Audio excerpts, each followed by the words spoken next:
आज हम बात करेंगे वर्ग 17 के तत्वों के हाइड्रेट के बारे में। हाँ, मतलब कि जो आपके वर्ग 17 के बेसिक तत्व है, फ्लोरीन, क्लोरीन, ब्रोमीन, आयोडीन। एस्टेटिन को आपको गिनती में नहीं लेना है।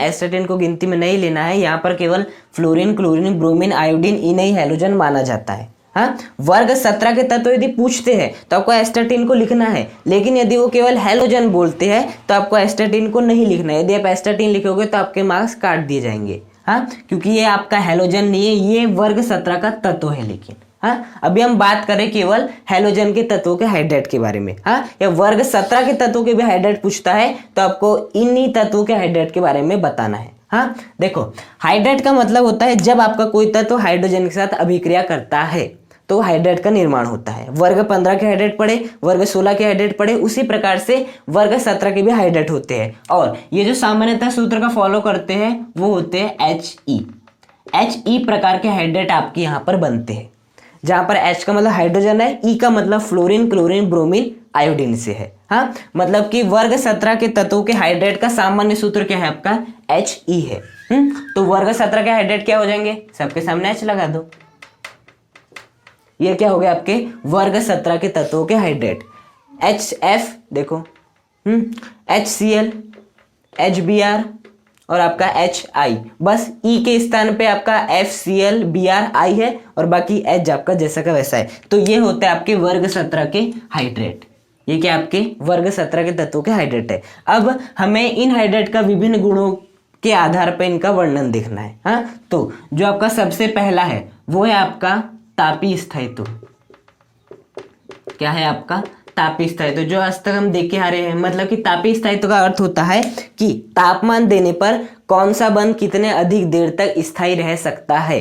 यदि बंध मजबूत होगा तो ताप देने पर वो आसानी से नहीं टूटेगा, है ना, तो उसका तापीय स्थायित्व भी अधिक हो जाएगा। और यदि कोई बंध कमजोर होगा तो ताप देने पर बहुत जल्दी टूट जाएगा। ताप देने पर बहुत जल्दी टूट जाएगा तो उसका तापीय स्थायित्व भी क्या होगा, कम होगा। तो हमें एग्जैक्ट यहाँ पर ये देखना है कि इन सभी तत्वों में तापीय स्थायित्व किसका सर्वाधिक है। यहाँ पर हमें ये देखना है कि तापीय स्थायित्व किसका सर्वाधिक है, मतलब ताप देने पर किसका बंध जल्दी से नहीं टूटेगा, कौन अधिक देर तक स्थायी रहेगा। तो यदि मैं बात करूँ HF, HCl, HBr, HI, तो देखो इसमें एक बात कॉमन है, आपका जो F का जो आकार है वो छोटा होता है, क्लोरीन का आकार थोड़ा बड़ा होता है, Br का आकार और बड़ा होता है, आयोडीन का आकार बड़ा होता है। हाँ, इसके साथ आपका कौन जुड़ा है, हाइड्रोजन जुड़ा है। इसके साथ कौन जुड़ा है, हाइड्रोजन, ये आपका हाइड्रोजन देखो इस प्रकार से जुड़ा है आपका हाइड्रोजन। ये आपका हाइड्रोजन परमाणु, ये आपका फ्लोरीन, क्लोरीन, ब्रोमीन, आयोडीन। अब यदि आकार में भिन्नता बढ़ती है तो आपका बंध क्या होता है, कमजोर होता है। हाँ, तो देखो यहाँ पर आकार क्या है, पूरी तरह से मतलब लगभग समान है। यहाँ पर आकार में थोड़ी भिन्नता है, यह आपका बड़ा है। यहाँ आकार में और भिन्नता अधिक है, यहाँ पर भिन्नता और अधिक है। और जितनी भिन्नता बढ़ती है आपका बंध उतना ही क्या होते जाता है, कमजोर होते जाता है। तो यदि मैं इन सभी में बात करूँ तो सबसे अधिक मजबूत बंध किसका बनेगा, HF का। HF का बंध सबसे मजबूत बनेगा क्योंकि आकार लगभग समान है। और सबसे कमजोर किसका बनेगा, HI, क्योंकि आपका आकार कैसा है, भिन्नता है, आकार में भिन्नता है। तो यदि बंध आपका मजबूत है तो उसे ताप देने पर वो अधिक देर तक स्थायी रह सकता है। हाँ, तो यदि यहाँ पर तापीय स्थायित्व की बात करें तो सबसे अधिक किसका होगा, HF का, फिर आपका HCl का, फिर आपके HBr का और फिर आपका किसका होगा, HI का हो जाएगा।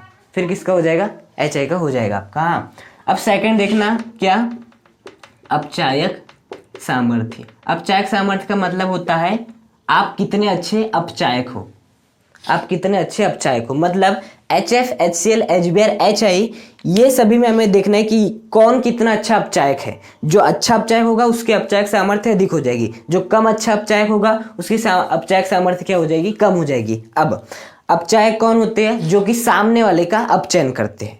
अपचायक वे होते हैं जो कि सामने वाले का अपचयन करते हैं। अब सामने वाले का अपचयन करने का मतलब क्या होता है, सबसे पहले अपचयन करने का मतलब होता है हाइड्रोजन को ग्रहण करना। हाँ, तो ये लोग सामने वाले का अपचयन करते हैं, मतलब सामने वाले में हाइड्रोजन को जोड़ते हैं।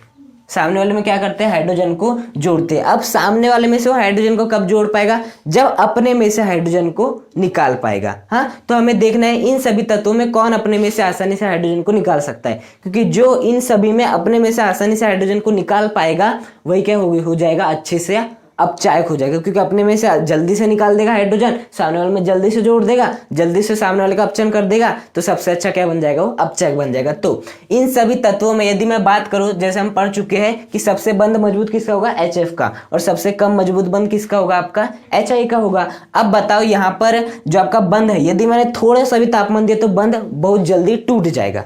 हाँ, या ऐसे भी आकार में भिन्नता, ये लोग साथ में रहना नहीं चाहते कि बंध कमजोर है, तो यदि हम बात करें HI की, तो जल्दी से जल्दी क्या कर देगा, हाइड्रोजन को निकाल देगा, बोले तू यहाँ से निकल और सामने वाले में जाके जुड़ जा। तो यदि मैं इन सभी में बात करूं तो अपचायक सामर्थ्य किसका अधिक होगा, सबसे अधिक होगा HI का, फिर हो जाएगा आपके HBr का, फिर हो जाएगा आपके HCl का, और फिर हो जाएगा आपके HF का।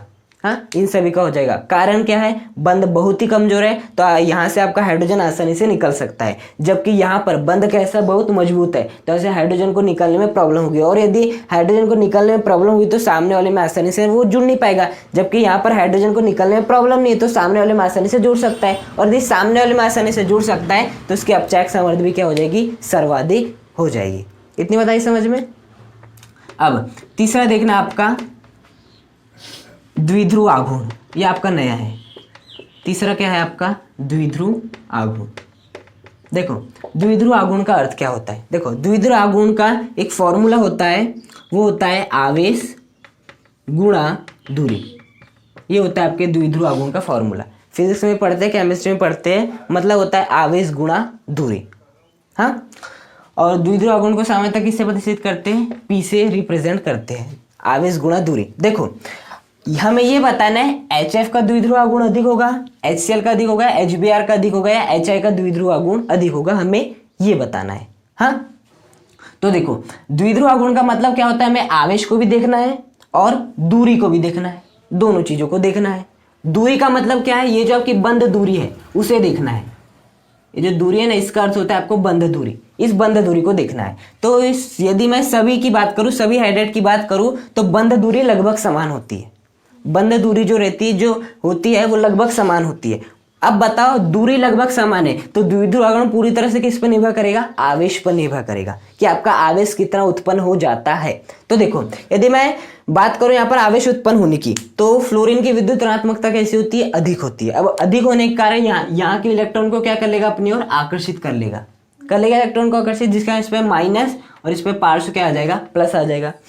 लेकिन इसकी जो विद्युत ऋणात्मकता होती है उसकी तुलना में क्या होती है, कम होती है। वो खींचेगा तो सही हाइड्रोजन से, लेकिन उतना नहीं खींच पाएगा जितना कि आपका फ्लोरीन खींच रहा है। इसकी विद्युत ऋणात्मकता और कम, इसकी विद्युत ऋणात्मकता और कम। यदि विद्युत ऋणात्मकता और कम होगी तो यहाँ पर आवेश भी क्या क्या होंगे, कम उत्पन्न होंगे, है ना। जिसे आपको दिखाना हो ना, तो यहाँ पर आपको 2 पार्श्व माइनस लगाने पड़ेंगे, यहाँ पर आपको 2 पार्श्व प्लस लगाने पड़ेंगे, यहाँ पर आपको 3 पार्श्व प्लस लगाने पड़ेंगे, यहाँ पर आपको 3 पार्श्व माइनस लगाने पड़ेंगे। इसका मतलब होता है कम आवेश होना। जितना आपका पार्श्व लगते जाएगा ना, उतना ही वो कम होते जाएगा आपका आवेश का मान। हाँ, मतलब कि जैसे जैसे पार्श्व बढ़ता जाएगा ना, इसका मतलब है कि आपका आवेश कम हो रहा है। आयोडीन का विद्युत ऋणात्मकता और भी कम है, इसलिए यहाँ पर 4 आपका पार्श्व आ जाएगा और यहाँ पर आपका 4 क्या आ जाएगा, आपका प्लस आ जाएगा। हाँ, तो इन सभी में यदि मैं बात करूं आवेश की, तो सबसे अधिक आवेश कहाँ पर है, यहाँ पर है। हाँ, क्योंकि आपके ये वाला पार्श्व जितना बढ़ता जाएगा उतना ही आवेश कम होता जाएगा। यहाँ पर 4 पार्श्व प्लस है, इसका मतलब 4 यहाँ पर आवेश कम है, किसकी तुलना में, इसकी तुलना में ये। तो यहाँ पर आपका आवेश सबसे ज्यादा HF का है। यदि HF का आवेश सबसे अधिक है, क्योंकि द्विध्रुव दूरी तो सभी में समान है, पूरी तरह आवेश पर निर्भर कर रहा है, सबसे अधिक आवेश कितना है, HF का है। तो यहाँ पर द्विध्रुव आघूर्ण की बात करूँ तो HF का सर्वाधिक, उसके बाद आपके HCl का, उसके बाद आपके HBr का, और उसके बाद आपके HI का। सबसे अधिक द्विध्रुव आघूर्ण होता है आपके HF का, क्योंकि आवेश का मान अधिक है। और आवेश का मान अधिक क्यों है, क्योंकि फ्लोरीन की विद्युत ऋणात्मकता क्लोरीन, ब्रोमीन, आयोडीन की अपेक्षा क्या होती है, सर्वाधिक होती है। बात है समझ में।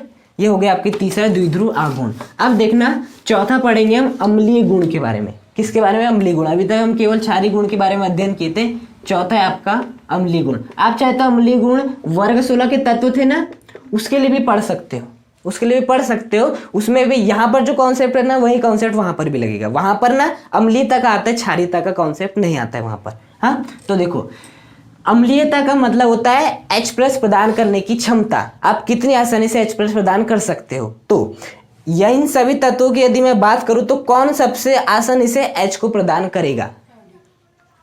यहाँ पर सबसे अच्छे से H को कौन प्रदान करेगा? आपका आयोडीन प्रदान करेगा। क्यों करेगा? मतलब HI क्यों करेगा? HI इसलिए करेगा क्योंकि आयोडीन और हाइड्रोजन के बीच में जो आपका बंध बना है वो बहुत कमजोर बना है। कमजोर बंध क्यों बना है? क्योंकि आकार में भिन्नता बहुत अधिक है। जबकि इसके विपरीत यदि मैं यहाँ पर बात करूँ तो यहाँ पर बंध मजबूत बना है। बंध मजबूत क्यों बना है? क्योंकि आकार में भिन्नता कम है। तो सबसे मजबूत बंध है यहाँ पर। तो यदि यहाँ से हाइड्रोजन के निकलने की बात होगी तो हाइड्रोजन आसानी से नहीं निकलेगा। जबकि मैं यहाँ से बात करूँ ये तो चाहते हैं कि हाइड्रोजन निकल जाए क्योंकि बंध उतना मजबूत नहीं है।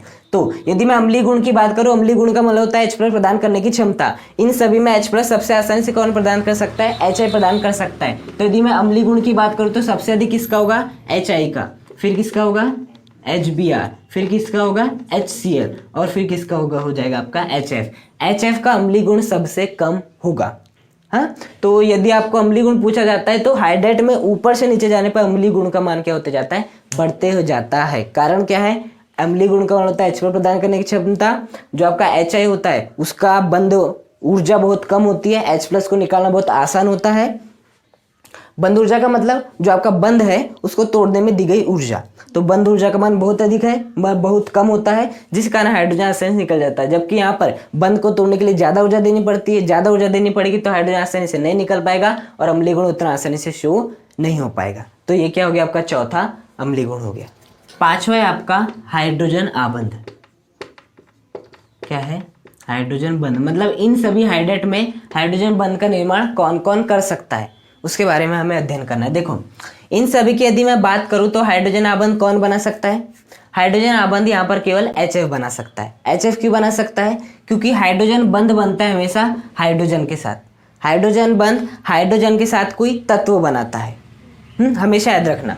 और हाइड्रोजन के साथ केवल हाइड्रोजन बंध 3 ही तत्व बनाते हैं। एक आपका फ्लोरीन है, एक आपका ऑक्सीजन है और एक आपका नाइट्रोजन है। क्या यहाँ पर ऑक्सीजन है? नहीं है। नाइट्रोजन है? वो भी नहीं है। केवल यहाँ पर क्या आपका फ्लोरीन, जो कि आप देख सकते हैं HF में। मतलब यहाँ पर जो आपका हाइड्रोजन बंध है वो केवल कौन बनाएगा? HF बनाएगा। जबकि HCl, HBr, HI ये आपके हाइड्रोजन बंध का निर्माण किसी भी तरह से नहीं कर सकते हैं। हाँ, तो यहाँ पर आपको बस लिख देना है कि आपका HF ही एक ऐसा हाइड्रेट है जो हाइड्रोजन बंध का निर्माण करता है। बाकी कोई भी हाइड्रेट हाइड्रोजन बंध का निर्माण नहीं करते। और यदि आपको कारण लिखने आएगा तो आपको लिखना ये पड़ेगा कि जो आपका हाइड्रोजन है, जो हाइड्रोजन बंध है वो केवल उसी के साथ बनाता है जिसका आकार बहुत ही छोटा हो, जिसकी विद्युत ऋणात्मकता भी उच्च हो। और ये गुण केवल आपके फ्लोरीन में, इसका आकार भी बहुत छोटा होता है। इन सभी की तुलना में विद्युत ऋणात्मकता भी उच्च होती है इसीलिए।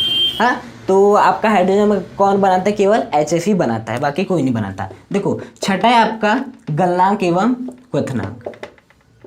गलनांक और क्वथनांक। देखो, गलनांक और क्वथनांक का अर्थ होता है, देखो गलनांक का अर्थ होता है गलाना, गलाने के लिए जितना तापमान देना पड़ता है।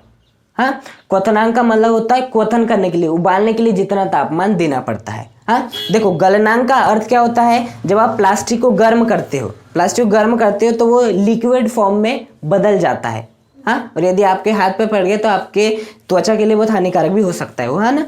तो वही होता है गलाना। गलाना का सेंस उसी से है। तो गलाने में क्या होता है? हम ठोस को द्रव में बदलते हैं। मतलब ठोसों के परमाणु के मध्य बंध कैसा बनता है? बहुत मजबूत। द्रव के परमाणु के बंध जो बंध रहता है वो क्या बनता है? कमजोर बनता है। मतलब यहाँ पर हमें एक प्रकार से बंध को क्या करना है? तोड़ना है। गलाने का अर्थ होता है ठोस से द्रव में बदलना, है ना। और यदि ठोस से द्रव में बदलेंगे तो जो आपका क्या होगा? बंध होंगे उन्हें हमें कमजोर करना पड़ेगा। मतलब एक प्रकार से गलाने के, जब हम गलनांक की बात करेंगे तो हमें देखना है कि उनके बीच का बंध कैसा है। हाँ, यदि बंध मजबूत हुआ तो गलनांक का मान भी क्या हो जाएगा? अधिक हो जाएगा। गलाने के लिए उतने ही हमें ऊर्जा देनी पड़ेगी। और यदि बंध कमजोर हुआ तो गलाने के लिए हमें क्या देनी पड़ेगी? कम ऊर्जा देनी पड़ेगी। क्वथनांक का मतलब उबालना। उबालते किसे? द्रव को उबालते हो, मतलब द्रव को आपको किस में बदलना है? गैस में बदलना है। द्रव में अणु पास होते हैं, गैस में और दूर होते हैं। मतलब यहाँ पर भी हमें बंध को तोड़ने वाली दी गई ऊर्जा के बारे में अध्ययन करना है। मतलब गलनांक हो या क्वथनांक हो, दोनों में किसके बारे में बात करना है? एक अणु और दूसरे अणु के बीच का जो बंध है वो कितना मजबूत है। क्योंकि बंध जितना मजबूत होगा उतना अधिक तापमान देना पड़ेगा, और जितना अधिक तापमान देना पड़ेगा गलनांक क्वथनांक का मान भी उतना ही अधिक हो जाएगा। आपका बात समझ में आई? तो HF, HCl, HBr, HI इन सभी की यदि बात करें तो यहां पर गलनांक और क्वथनांक में एक बात याद रखना, हमें एक HF और दूसरे HF के बीच का बंध देखना है, एक अणु और दूसरे अणु के बीच का बंध देखना है। गलनांक या क्वथनांक के लिए एक अणु और दूसरे अणु के बीच का बंध देखते हैं। इसमें हम ये नहीं देखते कि हाइड्रोजन और फ्लोरीन के बीच का बंध कैसा है, इसमें हम देखते हैं एक HF दूसरे HF के बीच का बंध कैसा है, एक HCl दूसरे HCl के बीच का, एक HBr दूसरे HBr का, एक HI और दूसरे HI के बीच का बंध कैसा है, वो देखा जाता है किसमें, गलनांक एवं क्वथनांक में। हाँ, तो देखो यहाँ पर यदि मैं बात करूं HF, HCl, HBr, HI, तो यहाँ पर हमें देखना पड़ेगा कि एक HF दूसरे HF के साथ किस प्रकार से आपका जुड़ा है, एक HCl दूसरे HCl के साथ किस प्रकार से जुड़ा है, एक HBr दूसरे HBr के साथ किस प्रकार से जुड़ा है, एक HI दूसरे HI के साथ किस प्रकार से जुड़ा है, मतलब बंध कितना मजबूत है। तो देखो हम सभी जानते हैं एक HF दूसरे HF के साथ हाइड्रोजन बंध के द्वारा जुड़ा है, किसके द्वारा जुड़ा हुआ है, हाइड्रोजन बंध के साथ जुड़ा हुआ है। हाँ, और जबकि यदि हम बाकी की बात करें, आपका HCl हो गया, HBr हो गया, HI हो गया, इनके मध्य क्या पाया जाता है, सामान्य वॉन डेर वाल्स बंध पाया जाता है। क्या पाया जाता है, सामान्य वॉन डेर वाल्स बल पाया जाता है। और जो आपका वॉन डेर वाल्स बल है वो पूरी तरह से किस बात पर निर्भर करता है, आणविक द्रव्यमान पर निर्भर करता है। किस पर निर्भर करता है, आणविक द्रव्यमान पर निर्भर करता है आपका। तो यदि मैं बात करूं आपके HCl, HBr, HI, जब ये अपने ही जैसे के साथ क्या बनाएंगे, वॉन डेर वाल्स बंध बनाएंगे, तो आणविक द्रव्यमान सबसे अधिक किसका होगा, HI का होगा। HI का आणविक द्रव्यमान क्या होने के कारण, बहुत अधिक होने के कारण जो बंध बनेगा, एक HI दूसरे HI के साथ जो बंध बनाएगा वो कैसा बनेगा, बहुत मजबूत होगा। जबकि यदि हम बात करें HCl की, मैं यहाँ HF की बात नहीं कर रहा हूँ क्योंकि HF आपका हाइड्रोजन बंध बनाता है। यदि मैं बात करूं HCl का, तो उसके जो आणविक द्रव्यमान होगा वो HI की तुलना में कम होगा। आणविक द्रव्यमान HI की तुलना में कम होने के कारण जो एक HCl दूसरे HCl के साथ जो वॉन डेर वाल्स बंध बनाएगा वो भी क्या होगा, बनेगा, कमजोर बनेगा। अब बात आती है इसका आणविक द्रव्यमान आपने अधिक कैसे बोल दी, इसका कम कैसे बोल दी। देखो ऑब्वियस सी बात है, हाइड्रोजन का हम सभी जानते हैं परमाणु द्रव्यमान एक ही होने वाला है, लेकिन जो आपका आयोडीन है उसका तो परमाणु द्रव्यमान अधिक है ना, क्योंकि परमाणु आकार इसका बहुत अधिक होता है, और जबकि इसका परमाणु आकार कम है तो परमाणु द्रव्यमान भी क्या होगा, कम होगा। बात समझ में आई। इसलिए यदि मैं बात करूं आपके इन सभी जो आपके हाइड्रेट है, तो सबसे अधिक गलनांक और क्वथनांक किसका होता है, आपका HF का होता है। सबसे अधिक किसका होता है, HF का होता है। लेकिन यदि मैं बात करूं HCl, HBr, HI में, तो सबसे अधिक किसका होगा, HI का होगा। HI का सबसे अधिक क्यों होगा, क्योंकि इनके बीच में वॉन डेर वाल्स बल पाया जाता है। वॉन डेर वाल्स पूरी तरह से आणविक द्रव्यमान पर निर्भर करता है, और आणविक द्रव्यमान सबसे अधिक HI का है, HBr, HCl से। तो यहाँ पर HI का जो, यदि मैं इन तीनों में बात करूं तो HI का गलनांक क्वथनांक सबसे अधिक हो जाएगा। तो जो आपको क्रम देखने मिलेगा वो क्या मिलेगा, HI का क्या होगा, अधिक होगा, HBr का उससे कम होगा, और HCl का क्या होगा, उससे भी कम हो जाएगा। लेकिन इन सभी से अधिक किसका हो जाएगा, HF का हो जाएगा, क्योंकि यहाँ पर हाइड्रोजन बंध है और इन सभी के बीच में वॉन डेर वाल्स बंध है। वॉन डेर वाल्स बंध पूरी तरह से आणविक द्रव्यमान पर निर्भर करता है, और आणविक द्रव्यमान जितना अधिक होता है वॉन डेर वाल्स बल उतना अधिक होता है, बंध उतना अधिक है, तो हमें उतना ही ज़्यादा तापमान देना पड़ेगा बंध को तोड़ने के लिए, तो गलनांक क्वथनांक उतना ही अधिक होगा। तो आपके ये हो गए हाइड्रेट हो गए, इनके 6 गुणों के बारे में अध्ययन कर लिया हमने।